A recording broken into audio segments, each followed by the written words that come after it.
Veins తో బాధపడుతున్నారా? భారతదేశంలోనే బెస్ట్ ట్రీట్మెంట్ అందించే ఏకైక హాస్పిటల్ ఏవిస్. నమస్తే రమగారు. నమస్తే జయ. మహాశివరాత్రి శుభాకాంక్షలు అండి. మహాశివరాత్రి శుభాకాంక్షలు జయ. సుమన్ టీవీ ప్రేక్షకులందరికీ మహాశివరాత్రి శుభాకాంక్షలు. మహాశివరాత్రి శివరాత్రి అనగానే మనకు ఫస్ట్గా గుర్తొచ్చేది జాగరణ అంటే ఉపవాసం, ఈ రెండు కదండి. ఒక్కసారి వీటి గురించి మరొకసారి మాట్లాడుకుందామండి. ఏటా ఏటా వచ్చేది చలికాలాన్ని పోగొడుతుంది, శివశివ అంటూ చలిపోతుందని చెప్తాం. అవును. ఎవ్రీ ఇయర్ శివరాత్రి పర్వదినం సందర్భంగా మనం మాట్లాడుకుంటూనే ఉంటాం. 6 సంవత్సరాలు మాట్లాడాం. సంవత్సరం అంతా మనకి శివరాత్రులు వస్తాయి. ప్రతి నెలలోనూ మాస శివరాత్రి విశేషంగా చేసుకుంటారు. దేవాలయాల్లో ప్రత్యేకంగా అభిషేకాలు జరుగుతాయి. శివ పంచాయతన పూజ అలవాటు ఉన్న వాళ్ళందరూ కూడా తప్పకుండా చేసుకుంటారు. కార్తీక మాసంలో రోజువారీ అభిషేకం చేసుకునే వాళ్ళు కార్తీక మాసం అంతా చేస్తారు. కార్తీక మాసంలో వచ్చేటువంటి మాస శివరాత్రిని కూడా విశేషంగా చేసుకుంటాం. కార్తీకం వెళ్ళాక, మార్గశిరం వెళ్ళాక, మాఘం కూడా వెళ్ళిపోతూ ఉండగా ఈయన వస్తాడు ఇప్పుడు పరమేశ్వరుడు. మళ్ళీ ఇంకొకసారి ఈ శివరాత్రికి ఏంటంటే ఎవరైనా సరే ఒక్క మాట నమశివాయ అన్నా చాలు, ఒక్క బిల్వదళం స్వామి మీద పరమేశ్వరుడి మీద వేసినా చాలు, ఒక్క చిన్న చెంబెడి తీర్థము లేకపోతే 3 ఉద్ధరణల తీర్థం, ఒక్క పురుషుడు నీళ్ళైనా పరమేశ్వరుడికి అర్పించిన వాడికి కైవల్యం వస్తుందని చెప్తారు. అంత అద్భుతమైన పర్వదినం ఇది.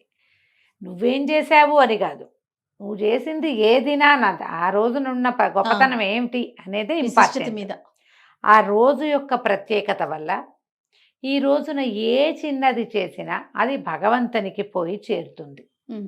దాని యొక్క ఫలితము ఆ పని చేసిన జీవుడి యొక్క కర్మల్ని తొలగించి అతనికి వైకుంఠ ప్రాప్తి, కైలాస ప్రాప్తిని అందిస్తుంది, కైవల్యమే లభిస్తుంది. అది కావాలంటే ముందు ఈరోజు శివరాత్రి అనే గమనం ఉండాలి. గమనం లేని వాడికి కూడా వస్తుందని చెప్తాం కథల్లో. గమనంతో చేస్తే మహా అద్భుతం. తెలుసుకుని చేసిన పని ఇంకా అద్భుతంగా కుదురుతుంది కదా. చేతకాని తెలియని వాడికి కూడా భగవంతుడు కైవల్యం ఇస్తాడు. చేతయి తెలుసుకుని విధి విధానాలు పాటిస్తూ చేయవలసింది విధిగా చేస్తే దాని ఫలితం బాగుంటుంది. ఇప్పుడు కైవల్యం ఆ రోజున మరణించిన వాడికి కైవల్యం లభిస్తుంది. తర్వాత మరి జీవించే ఉంటే మన సంగతి మనకేం లభిస్తుంది? పరమేశ్వర అనుగ్రహం లభిస్తుంది. మన జాతకంలో ఉన్న గ్రహదోషాలు పోతాయి. మన కర్మల్లో దుర్విపాకం ఏదైనా ఉంటే అది తగ్గుతుంది.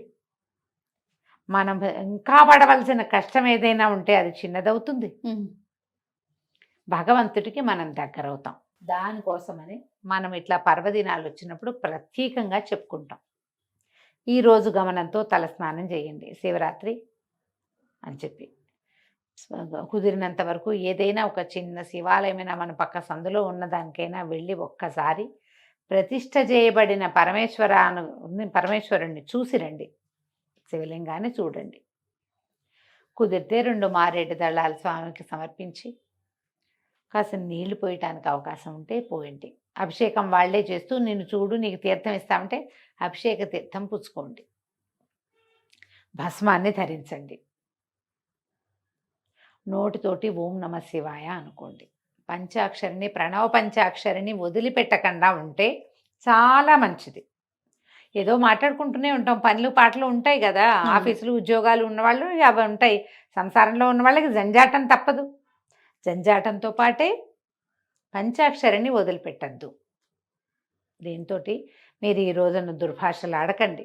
మీరు ఎవరిని తిట్టినా శివుని తిట్టినట్టేననుకోండి. దుర్భాషలు ఆడద్దు, పోట్లాటలకు దిగద్దు, హక్కులు జమాయించేందుకు ఉద్దేశంలోకి వెళ్ళబోకండి. ఈ రోజున భగవంతునికి సమర్పించండి. ఈ రోజుని ఆయన కోసమే, అంతే. ఆ ఉద్దేశంతో చేస్తే మీరు చేయగలిగినంత ఉపవాసం, చేయగలిగినంత జాగరణ, ఇవ్వగలిగినంత సేవ ఇవ్వండి. వీటిలలో మార్పు లేదు, మానద్దు. ఓకే, మేము ఉపవాసం ఉండవండి, ఏదో తినేస్తాం. బ్రేక్ఫాస్ట్ మానేయగలిగితే మానేయండి. ఆఫీస్ ఉంది, ఉపవాసాలు మానలేరు. సాత్వికమైన ఆహారం తీసుకోండి. అది ఇంట్లో పొద్దున్న దేవుడికి నివేదన పెట్టింది తినండి. ఉపవాసమే అది.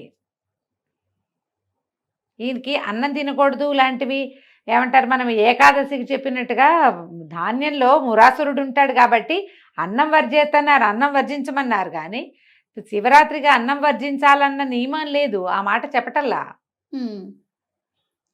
ఉపవాసం ఉండాలి. ఆ ఉపవసించేటప్పుడు అవకాశాన్ని బట్టి ఉపవసించండి. ఏదైనా పళ్ళు, ఫలాలు, పలహారము తీసుకోండి. శివనామస్మరణలో సమయం గడపండి చక్కగా. మేము మీ అవకాశాన్ని బట్టి ఇంట్లో ఏదైనా అభిషేకం చేసుకునే అవకాశం ఉంటే చక్కగా చేసుకోండి. పక్క ఇళ్లలోనో వెనకింట్లోనో మీ వాళ్ళు మేము ఏకాదశి రుద్రాభిషేకం చేసుకుంటున్నానంటే వాళ్ళ ఇంటికి ఎవరు వెళ్తాడని మానేయకండి. వాడి మొహం మనకు గిట్టకపోయినా సరే పిలిచారంటే వెళ్ళాలి, తెలిసిందంటే వెళ్ళాలి, అలా పెట్టుకోండి. ఇదే మనం భగవంతుడికి ఇవ్వగలిగేదమ్మా. శ్రద్ధ, ఆస్థ, ఆ రెండే ఇస్తాం, అంతకంటే ఏమో అక్కర్లా. అసలు ఆ రెండు ఇస్తే చాలు. ఎక్కడ అవకాశం ఉంటే అక్కడికి వెళ్ళండి. ఒక్కసారి వెళ్ళి అట్లా ఆ మంత్రం ఏదైనా మన చెవిని పడితే మనకు అర్థమైనా కాకపోయినా లోపల పేరుకునే మాలిన్యాలు పోతాయి.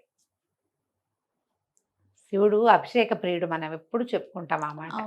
అలంకార ప్రియో విష్ణువు అభిషేక ప్రియ శివ. ఏం అక్కర్లేదు, ఒక చెంబెడు నీళ్ళే కావాలి. మీ చేత్తోటే పోసే అవకాశం లభించిందా మంచిది. ఈ ఉజ్జయిని అవి వెళ్ళామా జయ, ప్రతి చోట మేము ఎక్కడ మా ఇళ్లలో మేము మనమే శివలింగం మీద నీళ్లు పోయటం, ఆడవాళ్ళకి సాధారణంగా ఇవ్వరు.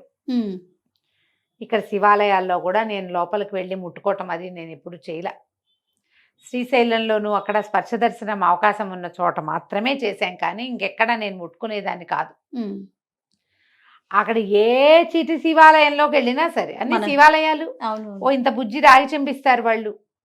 వారికి ఇవ్వండి అంటే అమ్మ మీరు కూడా తీసుకోండి నీళ్ళు పోయండి.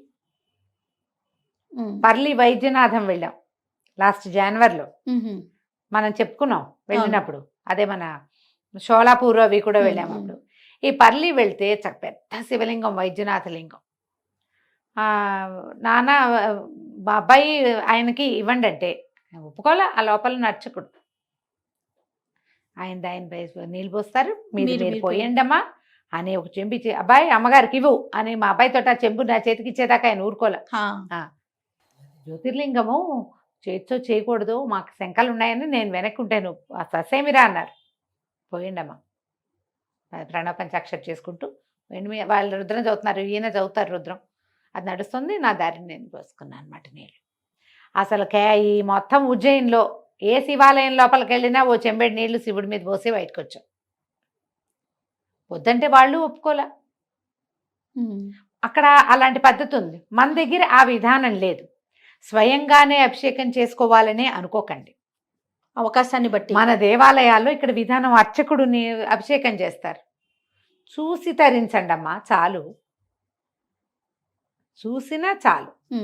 చూసి ఆ అభిషేక తీర్థం తీసుకుంటే అది కూడా సరిపోతుంది. మీ ఇంట్లో అవకాశం ఉంటే చూడండి, పక్కింట్లో దొరికితే లభిస్తే చూసుకోండి, లేకపోతే దేవాలయాలకు వెళ్ళే అవకాశం ఉంటే చూడండి. ఇవేవి లభించలేదు, టీవీలో చూడండి, హాయిగా ఉజ్జయినితో సహా అన్నీ చూపిస్తారు. అవును, అన్ని జ్యోతిర్లింగాల్లోనూ దర్శనం వస్తుంది. చక్కగా కూర్చుని చూసుకోండి హ్యాపీగా. సాధ్యమైనంత తక్కువ భుజించండి, పూర్తిగా మానేస్తే మరీ మంచిది. మారేడు దళాలు దొరికితే వాటితో అర్చించుకోండి. రాత్రికి ఉపవాసం, ఇది లింగోద్భవ కాలం వరకు ఉపవాసం ఉండటం మంచిది. జాగరణ ఉండటం మంచిది. రాత్రి జాగరణ చేయాలంటే తెల్లవార్లు, అది లెక్క ఏమిటి, ఈ సాయంకాలం నుంచి రేపు పొద్దుటి దాకా అని కదా, తెల్లవారేదాకా. తెల్లవారేదాకా ఉండగలిగే వాళ్ళు ఉంటారు, ఉండలేని వాళ్ళు ఉంటారు కదమ్మా. అందరి వల్ల అవద్దు కదా. ఈ వీళ్ళల్లో ఏం చేయొచ్చు మనం, లింగోద్భవాలంటే రాత్రి 1:30 అలా అయ్యేసరికల్లా ఇది ఏకాదశి రుద్రాలు అయిపోయి లింగోద్భవ కాలంలో ఆఖరి పూజ చేస్తారు. ఆ తర్వాత ఇంకా జాగరణ, భజన చేసుకుని జాగారం చేస్తారు. అప్పటిదాకా ఉన్నా చాలు. తెల్లవారేదాకా మీరు ఉండగలిగితే, ఇది వరకు ఏం చేస్తారు, ఒక టికెట్ మీద 2 సినిమాలు అవి చూపించేవాళ్ళు జాగారణ కోసం. జాగారం చేసి మళ్ళీ ఇంకోసారి శివదర్శనం చేసుకుని ఉపవాసం విడిచిపెడతారు మర్నాడు. మీ అవకాశాన్ని బట్టి చేయండి. ఒకవేళ అర్ధరాత్రి వరకు ఉండగలమండి. ఈ రోజుల్లో అర్ధరాత్రి వరకు లేని వాళ్ళు ఎవరమ్మా, ఏదో ఓటీటీలు పెట్టుకుని చూస్తూనే ఉంటారు కదా. బుకైలాస్ లాంటి సినిమాలు ఏమైనా చూడండి, డివోషనల్ ఏమైనా చూడండి, ఉండలేము అని అనుకుంటే కనుక. ఉండగలిగారా? దేవాలయాల్లోనో మఠాల్లోనో పీఠాల్లోనో ఉన్నారా? మహత్తరంగా ఉంటుంది. ఎప్పుడు కూడా పర్వదినాల అవకాశాన్ని పోగొట్టుకోవద్దు. ఆ రోజున చేసేటువంటి చిన్న క్రియ కూడా మనని భగవంతుడికి దగ్గర చేస్తుంది. మన కర్మలు కొంత తొలగిస్తుంది. మన పుణ్యబలం పెంచుకోవటానికి, పాపక్షయం కావడానికి పర్వదినాలు ఉపయోగపడతాయి. ఆ రోజున ఈ గ్రహాల సంతులన అవన్నీ వేరేగా ఉంటాయి.